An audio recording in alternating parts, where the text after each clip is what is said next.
Então a gente vai fazer essa questão da lista 3, de limites e continuidade. A questão número 1, ela nos diz o seguinte, ela nos dá uma tabela de volume remanescente em um tanque, que originalmente tem 1000 litros, e que é drenada por um furo no fundo, né? Então, quando a gente mede o volume de água que ainda tem no tanque, a gente obtém essa tabela aqui. Então, ó, 5 minutos depois de começar a drenar o tanque, ainda restavam 694 litros. 10 minutos depois do início, né, faltavam 444 litros. 15 minutos depois do início, faltavam 250 litros. 20 minutos, 111 litros. 25 minutos, 28 litros. E 30 minutos depois do início, né, dessa drenagem, não tinha mais nada de água, ou seja, levou meia hora, 30 minutos, para drenar todo o tanque de 1000 litros. Ok. Lembrem que uma função pode ser descrita algebricamente ou por valores.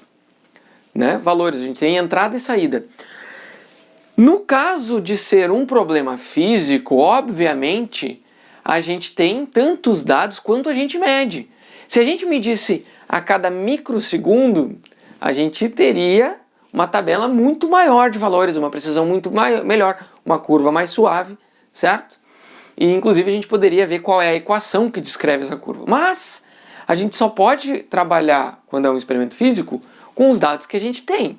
Então, no caso, a gente tem esses 6 dados aqui.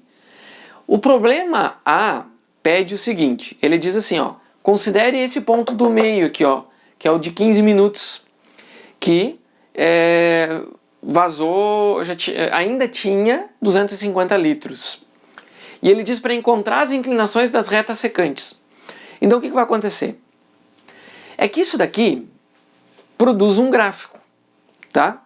Produz um gráfico. Então a gente vai ter um gráfico de volume em litros por tempo. É um gráfico que só tem o primeiro quadrante, porque não existe volume negativo e nem tempo negativo nesse caso, porque o tempo começa a contar no zero. Aqui, ó, a gente tem o zero e aqui a gente tem o tempo em minutos. Ok? E aí a gente tem aqui, ó, 5, 10, 15, 20, 25 e 30. De fato, esse gráfico está aqui. Aqui em 30. Ok? Agora é difícil fazer uma escala, né? Vou errar a escala do gráfico. Aqui está em 694. Né? Então aqui, ó, ele está em 694 nos 5 minutos. Então está por aqui. Né? Aqui eu até vou pôr aqui, ó, 10, 15, 20... 5, 10, 15, 20, eu fiz uma a mais. Não, tenho 25 aqui. Não. Eita, tá certo. E aqui a gente tem os outros valores, ó. 444. Aí a gente tem o 250.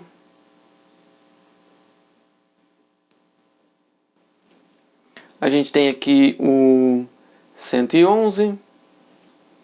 Tem lá embaixo o 28 e o 0. É mais ou menos isso, né? Ela não é uma reta. Ela vem mais ou menos assim, ó. Aqui em 5 minutos está aqui. Em 10 minutos está mais ou menos aqui. Em 15 minutos está aqui. Em 20 minutos está aqui. Em 5 minutos está aqui. Então é um decaimento. A gente poderia ligar esses pontos, mas não vou. A gente só tem esses dados. Então, eu até vou fazer aqui, ó.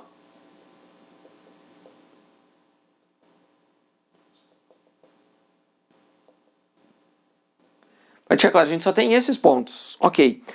Só que tem um conceito, que é o conceito de reta secante. Reta secante, ele diz o seguinte. Bom, e aqui ele marca como ponto P, né? Esse aqui é o nosso ponto P. Ok. Existe um conceito de reta secante que é o seguinte.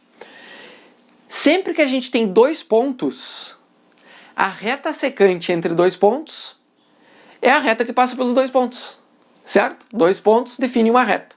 Reta secante Então é assim, ó. Ele diz, ó, existe uma reta secante que passa entre se o Q for o tempo igual a 5, o Q é essa daqui, ó. Então eu vou chamar esse daqui de Q1. Tá? Então existe uma reta que passa pelo Q1 e pelo P. Certo? Acho que eu vou fazer em azul aqui, vamos ver como é que vai ser. Pô, fazer uma reta aqui é complicado. Vamos lá. É mais ou menos assim, ó. Tá? Essa daqui é a secante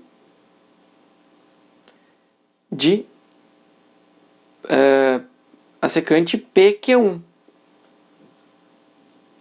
Ok? E como é que é a inclinação da reta secante? A inclinação da reta secante é a inclinação de uma reta qualquer. É simplesmente a gente vai pegar, a gente chama de M, tá? Então vamos pegar aqui para o Q1, tá? Para o Q1, que é o com o t igual a 5 segundos, tá? Então a gente vai fazer aqui, ó. Ficou pequenininho o espaço do quadro, daí fica difícil de organizar, né? Eu vou fazer o Q1 aqui, e aí vocês vão fazer os outros. Só trocando, no lugar do t, tu põe o 10. Notem que não faz sentido fazer uma reta secante para um único ponto. Não faz sentido, já vamos ver. Como é que é a inclinação? A gente usa um M, aí eu vou colocar PQ1, certo? Como é que é a inclinação da reta que passa por esses dois pontos? A gente faz o y final menos o inicial, dividido... Aliás, isso. O y final menos o inicial dividido pelo x final menos o x inicial, tá? Então a gente vai fazer assim, ó. O y final, olha o detalhe. Quem que está mais para a direita? É o P. No Q1 é o P. Então a gente vai pegar aqui o y do ponto P. Quem que é o y do ponto P? 250. Então eu vou pegar aqui, ó, 250 menos o y do ponto Q1. O y do ponto Q1 é 694 menos 694. Aí a gente divide, tá? Vocês notem que aqui eu não fiz a estrutura de introdução, desenvolvimento e conclusão, mas é porque faltou espaço no quadro, e aí aqui com a questão é grande, tá? Mas se vocês forem resolver, por favor, usem, tá? Usem, só, vou resolver o T. Então, enfim, eu vou tentar ser o mais claro possível para explicar o conteúdo.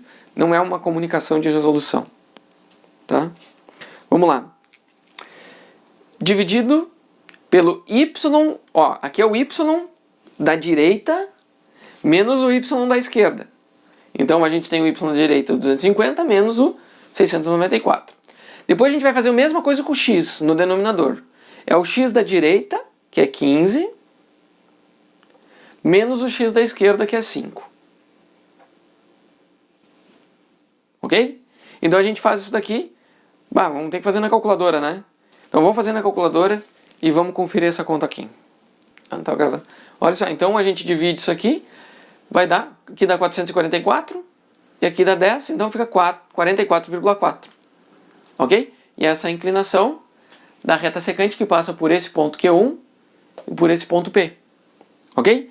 E aí a gente vai seguir fazendo o ponto Q2. Quem que é o ponto Q2? Tá, eu vou fazer mais um aqui, daí a gente já... Ó, então no ponto Q2 é o ponto... Vou colocar aqui, ó, Q2. É o ponto em que o t é igual a 10. Então aqui, ó, qual que é a inclinação de P com Q2? Lembra, é o da direita menos o da esquerda. Quem que é o da direita aqui, ó? Notem que a inclinação muda, né? Olha só. Vocês veem que para passar por Q2 e por P, a inclinação suavizou. Tá? Então vai ser provavelmente...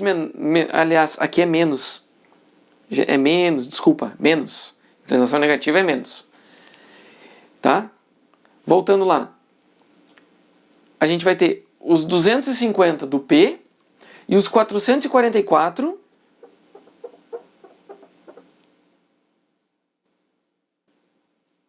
do Q2. Entenderam? Ó, y da direita menos o y do ponto da esquerda. Aí a gente vai pegar aqui, ó, o x da direita menos o x da esquerda. O x da esquerda é 10. E a nossa inclinação agora fica 250 menos 444 dividido por 5, certo? Então, aqui, ó, fazendo na calculadora, a gente obtém aqui como menos 38,8. Ok? Então, a gente vê que a inclinação muda. Ela era mais inclinada, fica menos inclinada. Depois, a gente vai ver outra ficar menos inclinada, ok? Então, essa é uma tendência. Vamos fazer mais um exemplo agora com o 20, porque aí a gente inverte. Notem que daí o 20 está para a direita do 15. Então, a gente vai mudar isso daqui agora. Bom, então, só para encerrar aqui, eu não vou fazer todos os itens, né? Mas a gente já tem uma boa ideia do que são inclinações de retas secantes. Só vou fazer um último exemplo, que a gente vai pegar esse ponto aqui, ó, do 20, que é o Q13, depois tem o Q4 e o Q5. Aí vocês vão fazer por conta, já entenderam a ideia? E eu vou só mostrar para vocês como é que fica, porque chama atenção, né? Ó, essa daqui, os pontos da esquerda, a gente tem... Então a gente tem aqui, ó, o Q3, que é o tempo igual a 20 minutos, né? A inclinação de P com Q3, ela vai ser o seguinte. Ela vai ser o ponto final menos o inicial. Então agora o Q3 está na direita. Então o final, que a gente chama, é o Q3. Quem que é o Y do Q3? É o 111. Menos o Y do P, que é o 250. Dividido. Notem que a inclinação é sempre negativa aqui, porque é uma função decrescente sempre, né? O volume está sempre decrescendo. E aí a gente vai pegar aqui, ó, o X, de novo, o final, menos o inicial. É sempre o da direita menos o da esquerda, ok? Lembrando que a gente está olhando esses dois aqui, ó. Então tem esse ponto aqui e este ponto aqui. E a gente está vendo a inclinação que passa por esses dois. E aqui a gente vai ter, né? Pega na calculadora, eu vou fazendo minha conta na calculadora. Então, se a minha calculadora não me enganou, ou eu enganei ela, isso daqui dá uma inclinação de menos 27,8. Ok? Lembrando que inclinação da reta tangente é um número adimensional. A gente pode ver por isso daqui, ó. Se a gente tem... não é bem adimensional, na verdade, né? Aqui é uma taxa de proporção. A gente tem qual é a dimensão do Y. O Y é volume. Até o Christian perguntou se era DEG ou o quê. Mas é interessante que tem um análogo físico. Então, por ter um análogo físico, a gente define qual é a unidade de medida dessa inclinação. É a taxa, né? Então, aqui, ó, aqui em cima a gente tinha unidades de volume menos volume, e aqui embaixo a gente tem unidades de minuto. Então aqui é volume por minuto, né? Litros, né? Opa, é litros. E aqui é litros por minuto. Tá? Então essa é a dimensão da inclinação.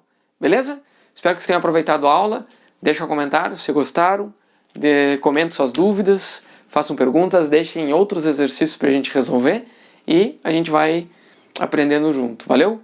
Um abraço e até a próxima.